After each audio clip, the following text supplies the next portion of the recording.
Dentro de la gestión 5.0, como hemos bautizado desde el Club Excelencia en Gestión a la gestión del futuro, tenemos una palanca indiscutible, la innovación y la tecnología.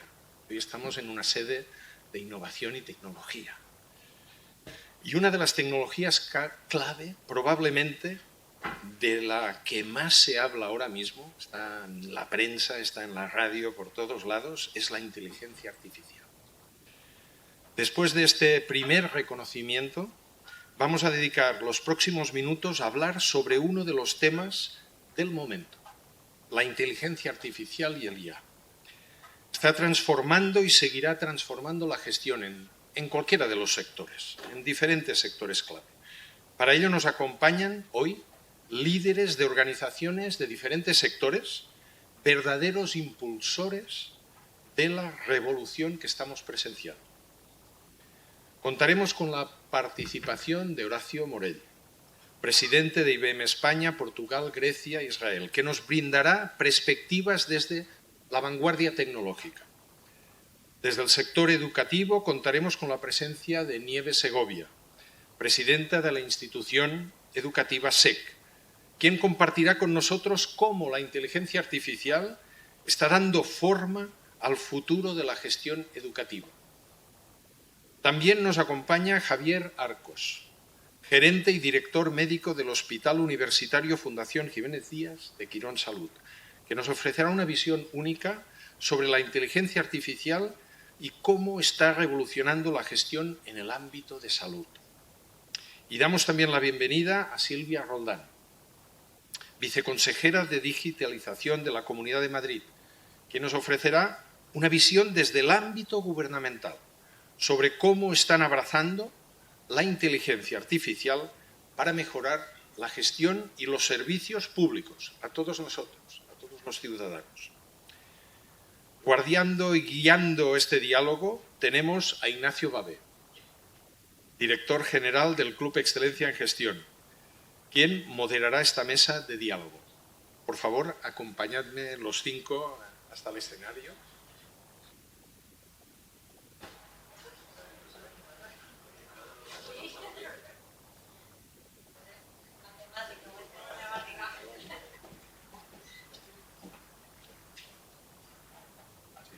Sí, justo. Tú en el centro, claro.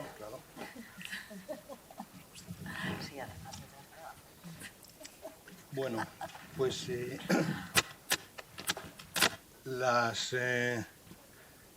los inconvenientes del directo es que a mí me usan de suplente para todo y entonces como el ponente, vamos, el moderador que estaba previsto pues no ha podido venir, pues aquí estoy, La verdad es que es de las pocas veces que estar de suplente y salir de titular es un gustazo por la compañía que tengo, porque yo soy un entusiasta de nivel amateur del tema de la inteligencia artificial, pero estar con unos profesionales de este nivel pues es un gustazo. Bueno, yo quería destacar el que aquí lo que vais a ver refleja la diversidad del Club Excelencia en Gestión. El representante de una multinacional tecnológica que sabe un rato desde hace tiempo, además, de inteligencia artificial, no del año 23. Nieves, que es una persona que de educación lo sabe casi todo y lo que no lo aprende, porque tiene una disposición para seguir aprendiendo bárbara. Silvia, que es otra ingeniera muy reconocida y que también es fascinante por su trayectoria, que además pues ahora se dedica a los temas de digitalización. Y Javier, que es un experto en el mundo de la sanidad y que dirige el que hemos considerado hace años en el club y en la FQM el mejor hospital de Europa, nada menos que la Fundación Jiménez Díaz. Esto no lo digo yo, que lo dicen otros.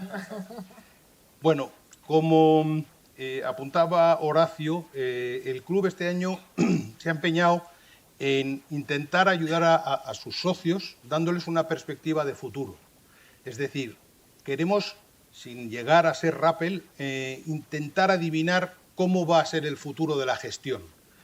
y solo medio paso por delante. Como dice Xavier Marcet, solo medio paso, tampoco queremos ir muy lejos. Y por eso, pues en esta primera etapa del proyecto, hicimos el foro anual en mayo, centrado en 3 palancas, que las ha comentado ya Horacio, que fueron personas y talento, innovación y tecnología y ecosistemas y alianzas, que curiosamente los 6 elementos que componen estas 3 palancas están absolutamente interrelacionados con el tema de hoy, la inteligencia artificial.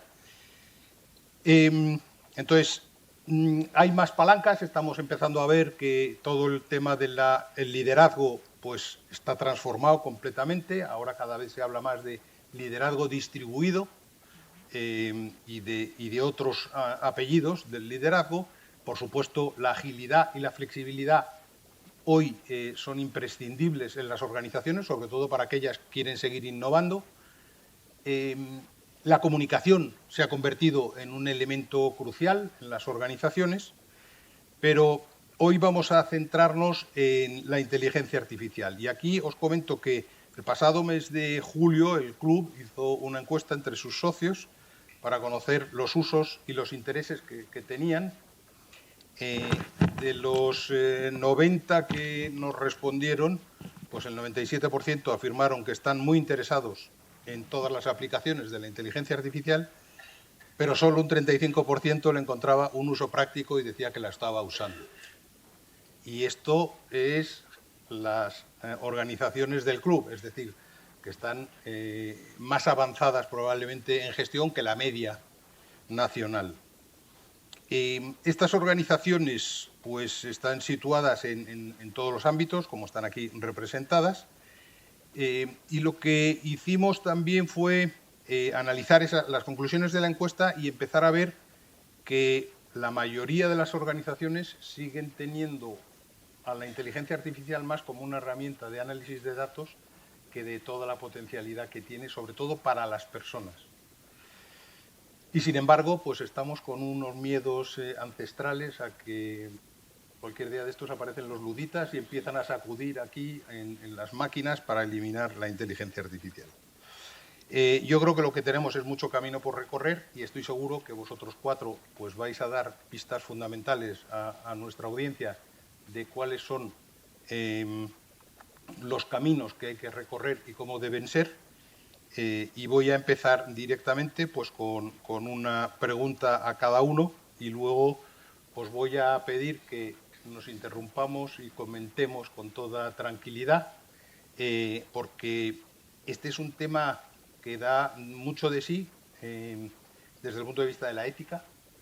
Y bueno, sois 4 personas que me gustaría oíros hablar de los valores que hacen falta para desarrollar desde la sanidad, que es un tema muy sensible, pero la administración pública es impresionante, la educación, donde estamos, todavía hay debate de si los teléfonos sí, no, en los colegios y ver cómo se va a gestionar eso, y de los ideólogos de la inteligencia artificial, los desarrolladores, que estáis también aquí, de la regulación, porque como en Europa nos gusta más regular que inventar, pues habrá que hablar, claro, habrá que hablar también de la regulación, de este temor de eliminar puestos de trabajo, o será que a lo mejor nuevos puestos de trabajo, y sobre todo de lo que interesa a la mayoría de las organizaciones que están aquí, que es cómo mejorar la eficacia, la eficiencia de las organizaciones y cómo hacer que las personas se sientan mucho más formadas, mucho más poderosas para trabajar en ese entorno. Entonces, Horacio, ¿cómo crees que está impactando hoy en España, en España y en el mundo, danos la perspectiva, porque tú la tienes fácil, de cómo se está implantando en las industrias en general, incluida la de servicios, porque aquí hay muchos representantes de organizaciones de servicios, y cuál es el potencial que vislumbras? Pero como puedes estar 2 horas y media hablando de esto sin parar, unos minutos para que tengamos tiempo. Perdona, ya me conoces.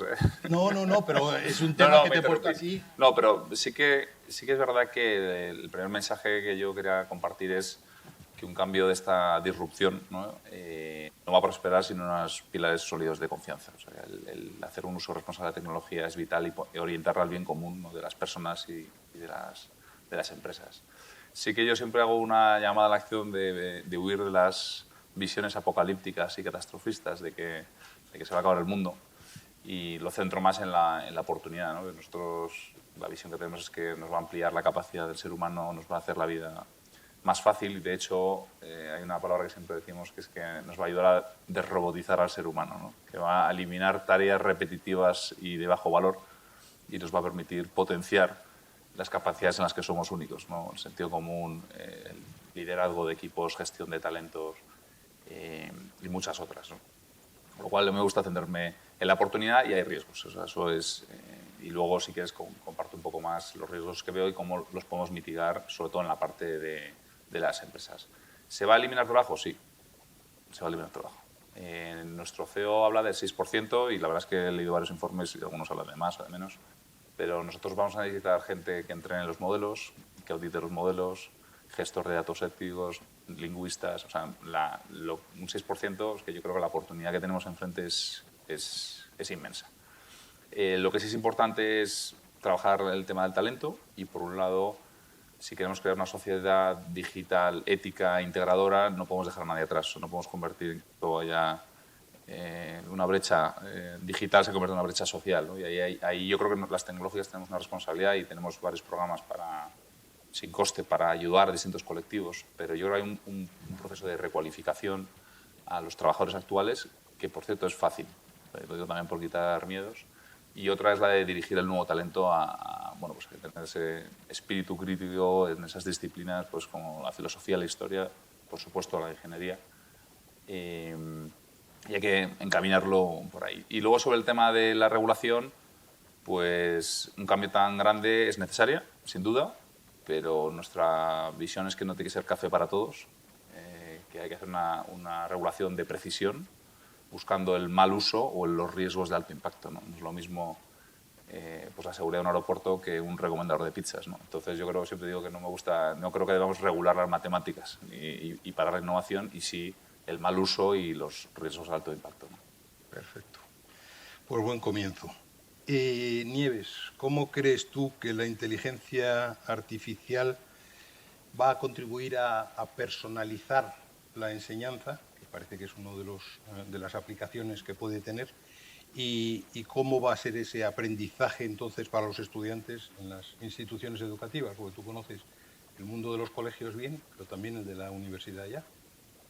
Sí, bueno, muchas gracias primero por la invitación. Es un placer estar con tantos amigos del club, con tantos antiguos alumnos, además, y poder compartir algunas reflexiones, yo diría muy incipientes, porque todos estamos en un proceso de aprendizaje en esta cuestión de la inteligencia artificial en una sociedad llamada a cambiar de forma radical. Pensábamos que habíamos visto todo tipo de disrupciones y yo creo que las más grandes todavía están por delante, y además de manera bastante inmediata.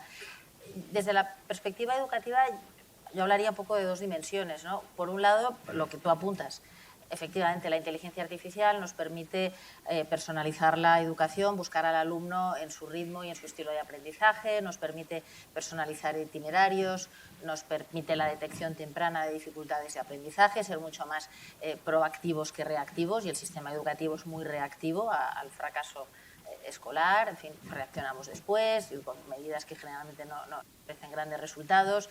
Nos permite además hacer una evaluación muchísimo más diversificada, adaptada al alumno, nos permite dar un feedback muchísimo más rápido, pero todo eso que efectivamente está llamado a transformar completamente el sistema educativo como lo hemos conocido, que todo lo que acabo de apuntar son cambios radicales del sistema. Tenemos que pensar que la educación como la hemos conocido hasta ahora, llevamos mucho tiempo hablando de esto, parece un poco como, ¿no?, lo del lobo, ¿no? Es decir, que viene tal, pero el lobo, pero ahora es que hasta aquí. Pensábamos que la disrupción era algo que era para otros sectores, pero que nosotros teníamos unos muros de contención así de gruesos, por muchas razones, ¿no? Pues la regulación, la parte asistencial de la educación, la certificación del conocimiento, etcétera, pero bueno, todo eso ya se ha acabado y efectivamente la disrupción está ahí, antes en el sistema de educación superior que en el escolar probablemente, pero está ahí a la vuelta de la esquina. Pero aun siendo esto importante y entendiendo que el proceso de aprendizaje como lo hemos conocido tiene que cambiar, porque evidentemente es decir, hacer algo que es tan sumamente irrelevante y que los alumnos perciben como absolutamente irrelevante y un anacronismo para los tiempos que están viviendo, llega un momento en el que, bueno, pues como el traje del emperador también, ¿no? O sea, buscando ya metáforas, un día dirán, bueno, ¿y esto realmente qué sentido tiene cuando son otras las cosas que estoy buscando? Bueno, aun siendo esto importante, creo que la otra dimensión de la reflexión que debemos hacer de las instituciones educativas, y que está ligada a evidentemente, es cuál es nuestro sentido de propósito. Es decir, cuál es el sentido de propósito hoy de las instituciones formales de educación, sean escuelas, sean colegios, universidades, y qué sentido tenemos que servir a la sociedad. Tenemos que servir a la sociedad a través de nuestros alumnos, en las necesidades de la sociedad y lo que ahora nos exige. Las razones por las que fue creada la institución académica, ¿no?, de cualquier etapa, eran X, hay unas misiones para la universidad, hay unas misiones para la escuela y ahora tenemos que repensarlas. Y seguramente, como decía Horacio, tenemos que desrobotizar a una serie de cuestiones que habían sido industrializadas. La propia tarea del profesor ha sido industrializada en muchos casos. Hablamos mucho del modelo industrial de educación, pero es cierto, el profesor que repite 7 veces el teorema de Pitágoras a lo largo de un día no deja de ser casi una acción robótica. ¿Y si emerge el maestro? ¿Y si emergen otra serie de cualidades? ¿Y si nos centramos en los atributos que nos hacen humanos? Pero todo eso tenemos que repensarlo juntos y pensar en qué consiste ser humano ahora frente a otro tipo de inteligencia, cuando la inteligencia era lo que hacía la escuela, desarrollar la inteligencia, humanizar al ser humano. Bien, ¿qué es la inteligencia hoy? ¿Cuál es la inteligencia humana? ¿Y en qué consiste esa humanización? Yo creo que son retos preciosos a los que nos enfrentamos y que significan, bueno, un cambio, un 180 completamente a lo que hemos visto hasta ahora. Lo malo de tener a gente tan inteligente y tan preparada en una mesa así es que vais abriendo melones y yo no sé cómo los vamos a organizar para hablar de todo eso. Pero bueno, Javier, tu desafío es en el mundo de la sanidad, donde sí se está utilizando desde hace tiempo y donde yo creo que todos que algún día somos pacientes tenemos una cierta preocupación, porque en realidad todos en cuanto empezamos a tener tos o nos duele un poco la planta del pie, vamos al doctor Google. Al primero que vamos es al doctor Google a ver, pero luego resulta que no nos fiamos mucho del doctor Google y preferimos ver a otro. ¿No sé si se oye? Sí. Bueno, buenas tardes en primer lugar. Muchísimas gracias, Ignacio, por la invitación y por representar a la Fundación Jiménez Díaz y a Quirón Salud. Efectivamente, el sector sanitario es un sector donde se habla muchísimo de inteligencia artificial y muchas veces con generalidades poco precisas, ¿no?, que hace confundir un poco el relato y el mensaje hacia la población de cuál es el impacto real que puede tener, ¿no? Para empezar, me gustaría decir que cuando hablamos de ética, casi siempre en salud lo hablamos con miedo, ¿no? Ya la posición es defensiva, directamente. O sea, nos posicionamos como con miedo a lo que viene, porque casi que asumimos que el gol estándar, la máxima fiabilidad, es lo que estamos haciendo hoy en día. Y ese es el error de concepto, probablemente, ¿no? Y para esto yo creo que entender un poquito el contexto sanitario en el que nos encontramos, en general todos los sistemas sanitarios de los países occidentales, ¿no? Estamos enfrentándonos a un cambio demográfico, hay una inversión clara en la pirámide poblacional que nos va a exigir una mayor intensidad de cuidados y una mayor carga laboral. Esta es la realidad. Se habla de que 1 de cada 3 ciudadanos estará por encima de los 65 años en 10 años, no mucho más tarde, ¿no? En segundo lugar, tenemos un déficit notorio de profesionales, no solo en España, esto es el entorno europeo. De hecho, la Organización Mundial de la Salud en la región europea está francamente preocupada por esto. 120.000 personas de enfermería menos de las necesarias y 80.000 médicos menos de lo necesario a día de hoy en España. Y además, acompañando a esto, tenemos que hacer una autocrítica en el sector sanitario, y es que el axioma del 60-30-10, el 60% de lo que hacemos en el sector sanitario está acorde con la evidencia, tiene sentido. El 30% de lo que hacemos carece de valor, esta es la realidad. Tenemos un enorme volumen de actos que no aportan ningún valor ni para los pacientes ni para las organizaciones sanitarias. Y hay un 10% que incluso es iatrogénico, genera daño en el paciente, de forma directa. Entonces, yo creo que el resumen es que tenemos que cambiar sí o sí, y aquí la palanca es la necesidad, más que otras, ¿no? Y en este sentido, ¿dónde irrumpe la inteligencia artificial? Pues precisamente viene, en mi opinión, a rellenar muchos de estos déficits, ¿no? La inteligencia artificial, entre otras cosas, nos garantiza una capacidad de predicción, por lo tanto nos da certeza, capacidad de planificar mejor hacia futuro. En segundo lugar, nos está ayudando a reducir errores. Añadimos aquí el concepto de seguridad clínica, mejoramos la seguridad de los procesos. Y en tercer lugar, nos está ayudando a ahorrar mucho tiempo de momento en pocos programas, pero con un impacto brutal, por lo tanto nos ayuda a ser más sostenibles. Por tanto, una tecnología que nos ayuda a ser más seguros, más sostenibles y que nos ayuda a planificar el futuro, sin ninguna duda en este contexto del sistema sanitario, sí o sí, tiene que ser bienvenida. En segundo lugar, en cuanto a las profesiones, Pues es verdad que el sector sanitario hay mucho miedo en esto, ¿no? De hecho, hay incluso por ahí una web que dice que si la tecnología reemplazará a los médicos, ¿no? Y tú puedes meter tu profesión y te dice un porcentaje de riesgo de si va a cambiar tu futuro o no, ¿no? La realidad es que eso tiene que ver también con el tipo de profesión, ¿no? Las especialidades o las áreas de conocimiento médico que se basan en la repetición y que se basan en los datos, obviamente no es que tengan un mayor riesgo, es que lo lógico es que se reduzca la carga de trabajo humano delegándolo en estos sistemas, ¿no? Hablamos, por ejemplo, aquellas especialidades que se basan mucho en análisis de imagen, radiología, anatomía patológica, dermatología, algunas secciones de oftalmología. Es lógico que se vayan reduciendo porque ya viene mucho tiempo pasando. Nadie se acuerda ahora de que la centrifugadora en la que metemos el tubo de la analítica lleva muchas décadas funcionando.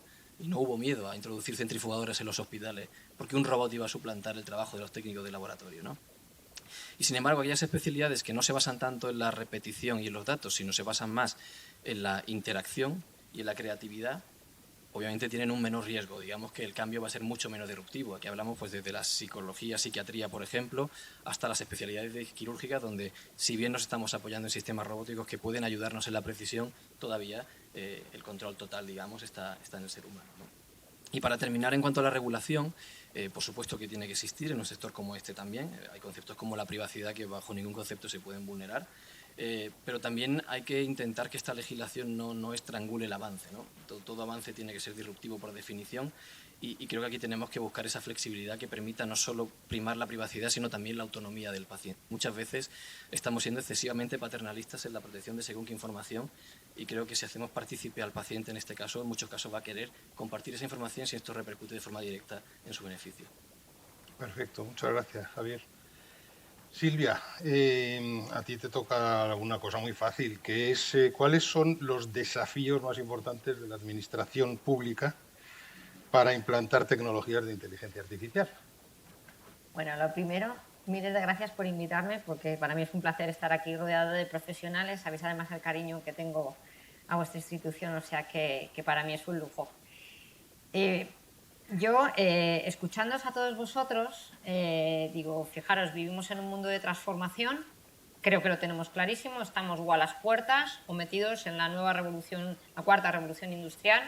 Todas las empresas, absolutamente todas las empresas, tenéis clarísimo que esta revolución, este proceso de transformación se está realizando porque queremos ser más sostenibles, más eficientes, más predictivas, y eso nos estamos apoyando en las herramientas tecnológicas, ¿de acuerdo? Vivimos en un momento de transformación y las herramientas tecnológicas son commodities y un gobierno tiene que acompañar este proceso de transformación con las empresas, porque si no nos quedaríamos atrás.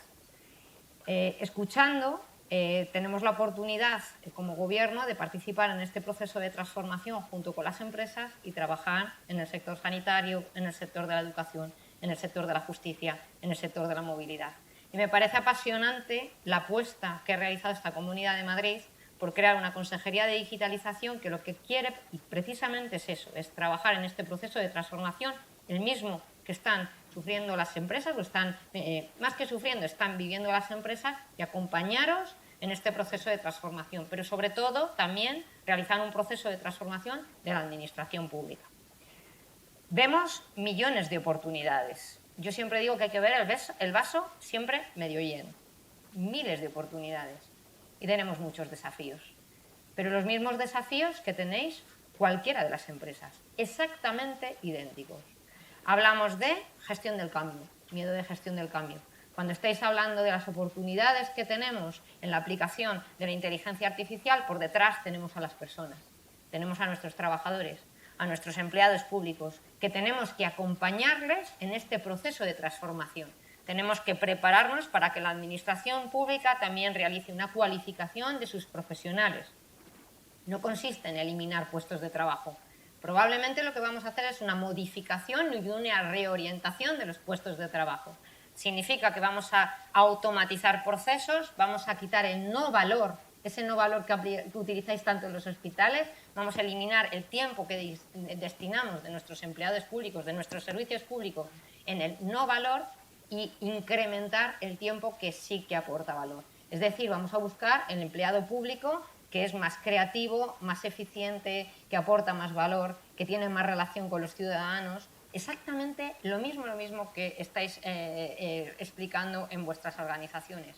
Y claro que tenemos desafíos, tenemos que trabajar en cómo realizamos esa gestión del cambio, cómo vamos a reorientar, vamos a cualificar a nuestros profesionales, pero también tenemos que hablar de cómo vamos a trabajar junto con las empresas en captar talento y en hacer que exista talento para poder potenciar y poder ocupar estos nuevos puestos que van a aparecer y que ya nos están apareciendo. O sea, el problema del talento y la búsqueda de los skills profesionales que tenéis en las empresas es que también lo tenemos en la administración pública. Es exactamente lo mismo. Y por primera vez a mí, por eso digo que veo el vaso siempre medio lleno, es que tengo una visión positiva. Qué importante es que la administración pública sea absolutamente consciente de que este cambio tenemos que hacerlo todos juntos. Cuando hablamos de innovación abierta significa colaboración. Y por primera vez la administración pública es consciente de que el proceso de transformación que estamos viviendo, que vamos a ser eficientes utilizando inteligencia artificial, os podría contar miles de casos de inteligencia artificial que estamos ya aplicando en la Comunidad de Madrid. Especialmente en el sector sanitario, que os puedo decir que es que a mí me apasionan. No puedo hacer spoiler de cosas que vamos a poner en marcha, porque si no me matarían, como digo yo. Yo voy a dejar de ser viceconsejera antes de que diga 3 veces ecosistema, que es la palabra clave que hay que decir en los speeches que sueltas en este sector, pero es apasionante cómo va a venir a cambiarnos todo, absolutamente todo, y cómo vamos a mejorar los servicios públicos y sobre todo cómo vamos a mejorar la vida de los ciudadanos.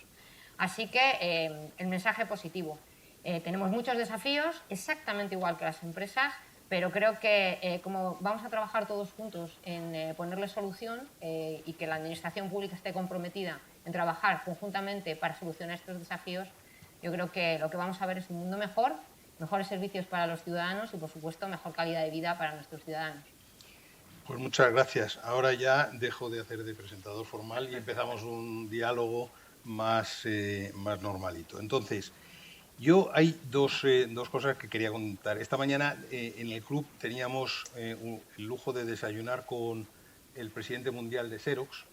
Y bueno, Xerox es una compañía que es fundadora del club, como IBM, y que se ha transformado muchísimo en los últimos años y se basa fundamentalmente en tecnología. Entonces estábamos hablando también de la inteligencia artificial y decía, el mundo va hacia el autoservicio.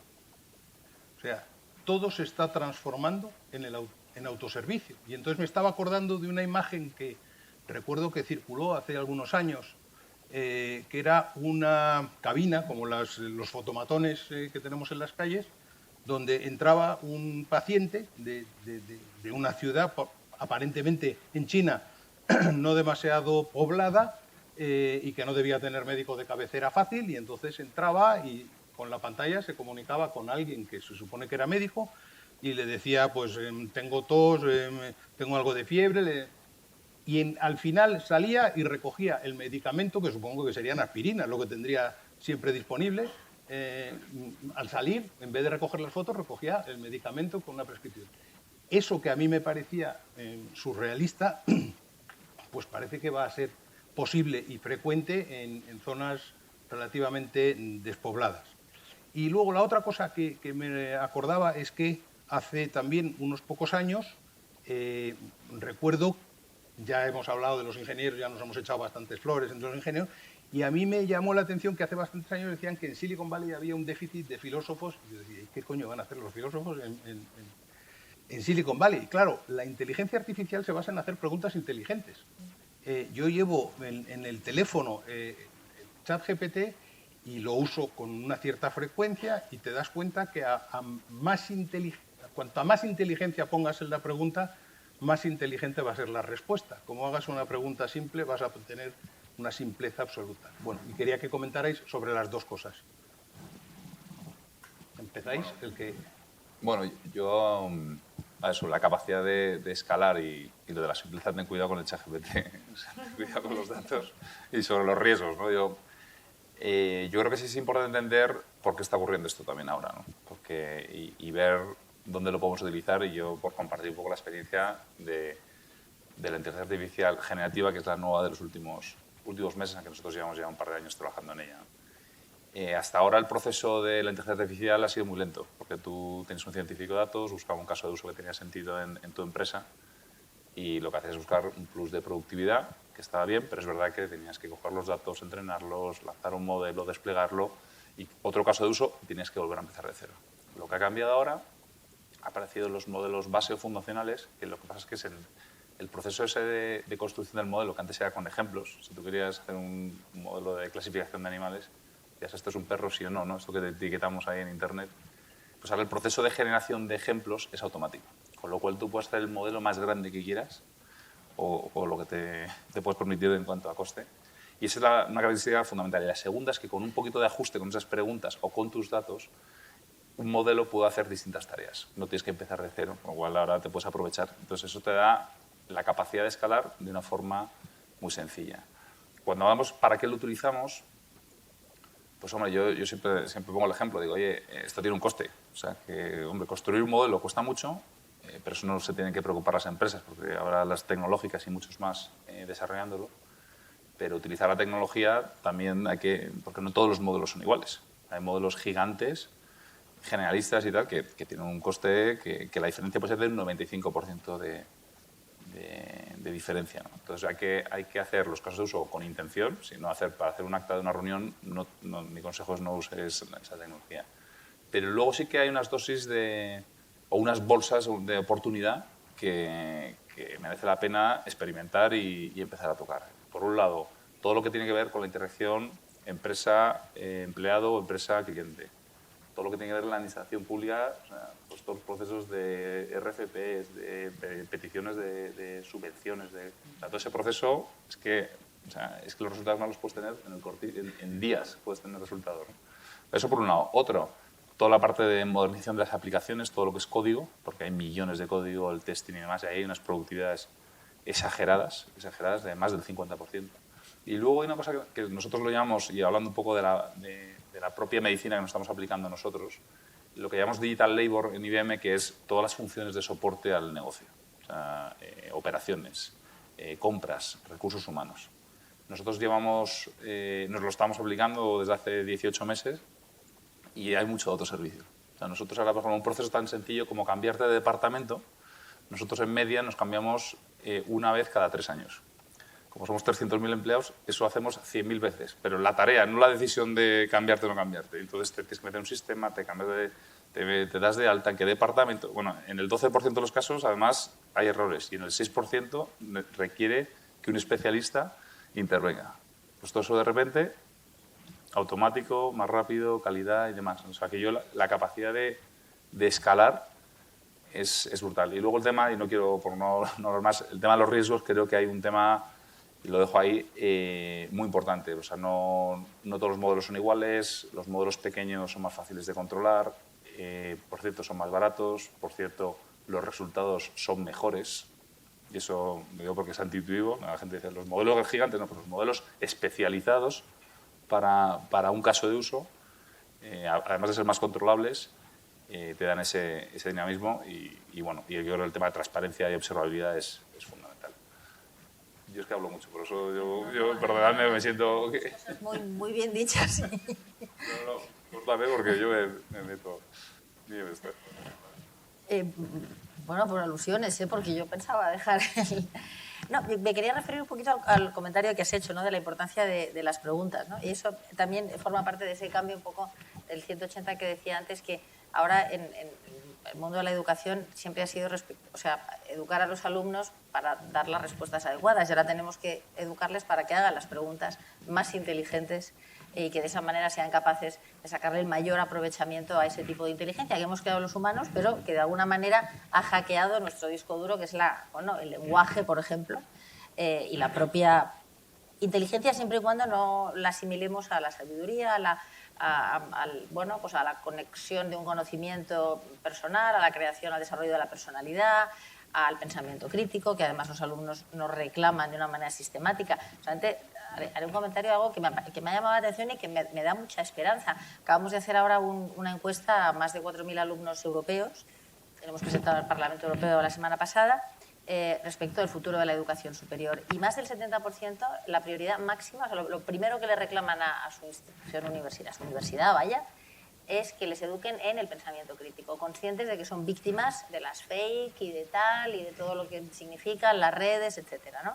Con lo cual, bueno, pues eso es una llamada a una toma de conciencia de que los jóvenes, estos ya de entre 18 y 26 años, con lo cual, bueno, pues totalmente ámbito universitario, y es la primera prioridad. Luego vienen muchas otras, pero la primera el pensamiento crítico, algo que a lo mejor no habíamos visto hace una serie de años, en las que las adopciones de toda la tecnología eran, bueno, y lo están siendo, ¿no? Pero bueno, yo creo que desde otra mente, ¿no? Desde otra mentalidad, desde otra reflexión. Así es que, efectivamente, hacen falta filósofos, hace falta, por supuesto, y eso forma parte del repensar todo aquello que tenemos que hacer dentro del mundo de la educación. Ahora, con muchísima fuerza, tienen que cambiar, yo no voy a llamar los currículums ahora ya, porque ya no sé cómo llamarlos, ¿no? Pero esas autopistas por las que discurre la capacidad de los alumnos para desarrollar competencias y que se basen en una serie de conocimientos tienen que estar muy anclados en las humanidades, en la ética, en la capacidad del pensamiento crítico. Y he dicho esa palabra de la competencia de la que hablamos mucho, pero yo creo que ahora es más importante que nunca. O sea, hasta ahora el conocimiento era importante. Ahora la competencia, que al final es qué hago con ese conocimiento, qué soy capaz de hacer con ese conocimiento, es de lo que realmente trata si pensamos en un titular, ¿no? En qué va a consistir un poco el futuro de la educación, podríamos ponerle muchísimos más atributos. Pero uno básico es que seamos capaces de ser muy competenciales con todo el conocimiento que es fácilmente accesible, que nos rodea y con el que no sabemos a veces qué hacer. Ser inteligentes en ese uso, apoyados en la inteligencia artificial y en la propia, y que la inteligencia artificial contribuya a enriquecer la propia, porque tener acceso al conocimiento del mundo, pero saber hacerlo de una manera inteligente, yo creo que son dos cuestiones muy diferenciadas. Y eso es, de nuevo, pues uno de los retos que tenemos en la mesa. Perfecto. ¿Ahora? ¿Sí? Pues uso la referencia de la cabina y acabo de abrir el móvil no por nada personal, sino porque esta mañana he leído un artículo justo en el Confidencial que decía: estas cabinas de inteligencia artificial quieren convertirse en el médico del futuro. Y habla de una empresa que acaba de alcanzar ha levantado 650 millones de financiación para unos habitáculos equipados con inteligencia artificial y distintos dispositivos para automatizar diagnósticos médicos, ¿no? O sea que está claro que esta es una de las líneas de trabajo. En mi opinión, esto es un concepto del pasado, porque esto lucha un poco con la dinámica real de la sociedad del concepto de movilidad. Hablabas un poco del autoservicio, ¿no? En el sector sanidad creo que vamos al autoservicio, pero no donde tú me digas, sino donde me dé la gana, perdóname la forma de decirlo, ¿no? Y esta es la realidad. Y doy un ejemplo, por bajar algún ejemplo clínico, que siempre me gusta cuando hablamos de esto, de hablar de ejemplos clínicos con resultados tangibles.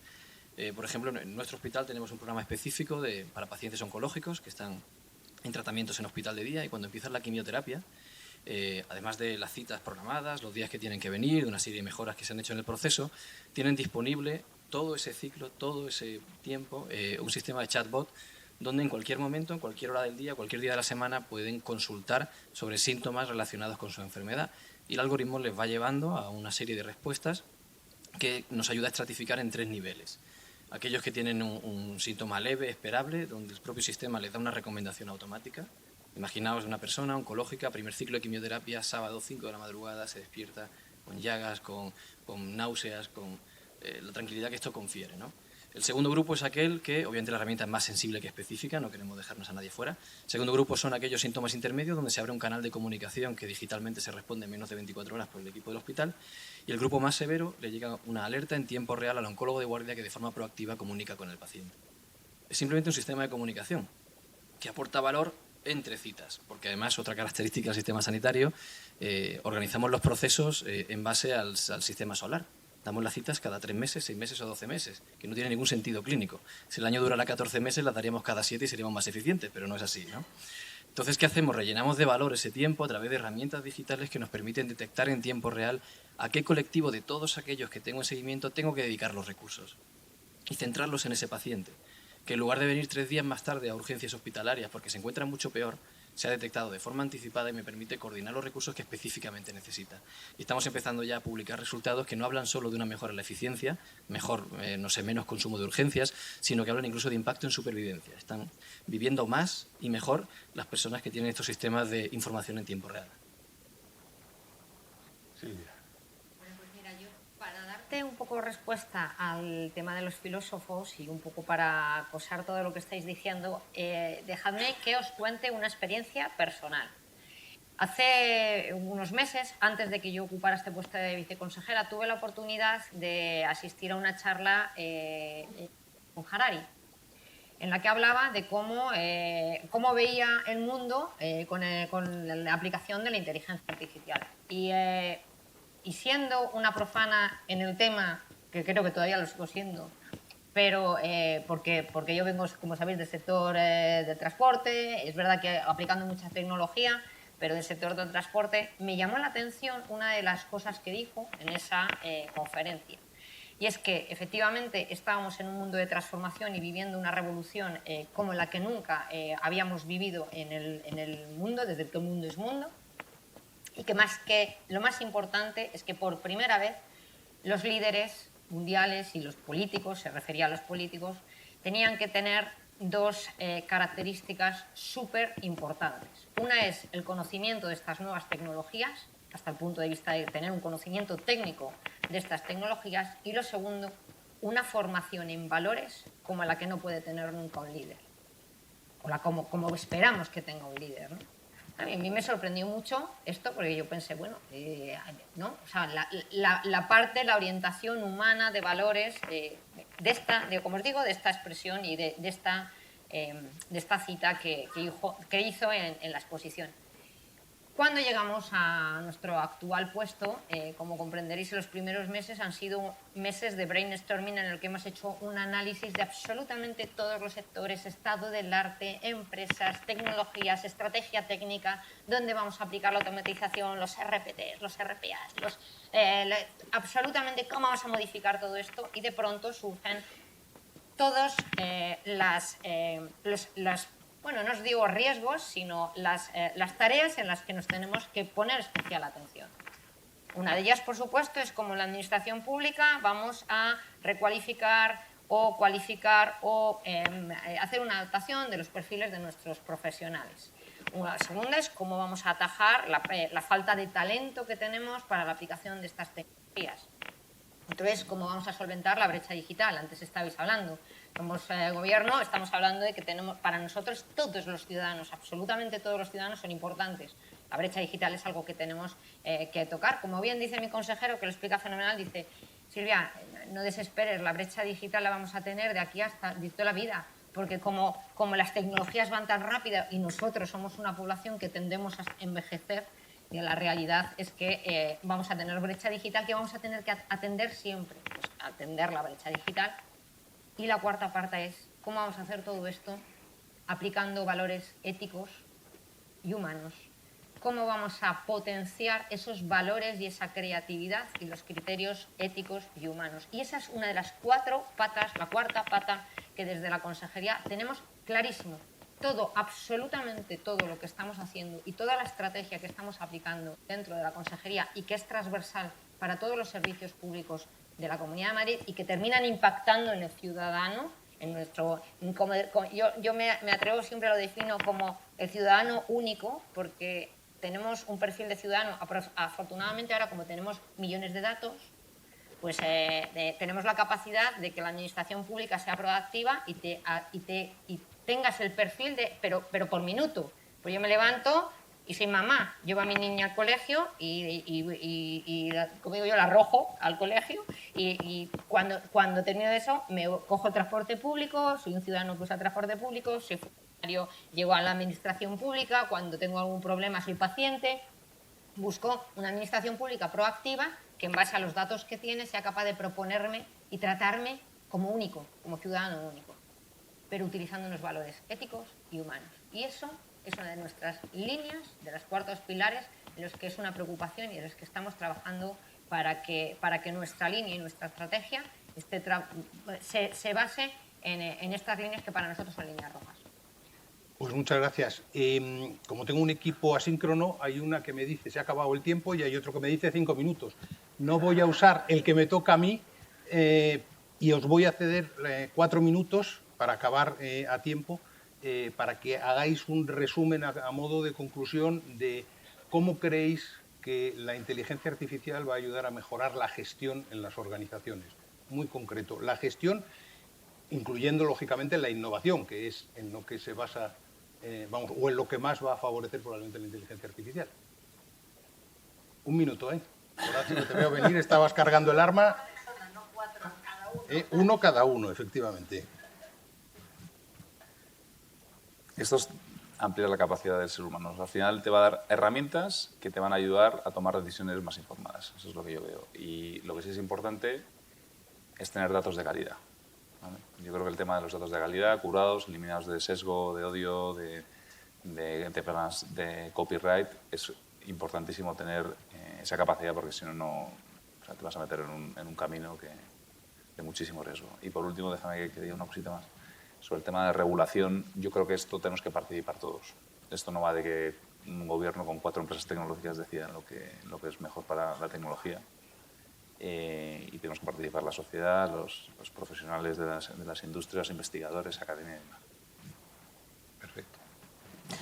Yo soy optimista por naturaleza, pero yo creo que esta es la gran oportunidad para humanizar al ser humano. Vaya, quiero decir, es una oportunidad que tenemos, que podemos aprovechar si somos capaces de utilizar esta inteligencia de forma, como decía antes, inteligente, pero es una gran oportunidad de dejar de hacer aquellas tareas que nos robotizan, como habéis dicho, y permitirnos hacer esas otras que nos convierten en ser humanos de mayor calidad. Y yo creo que el mundo en general necesita esas tipologías si queremos, en fin, que sea mejor de lo que es hoy en día.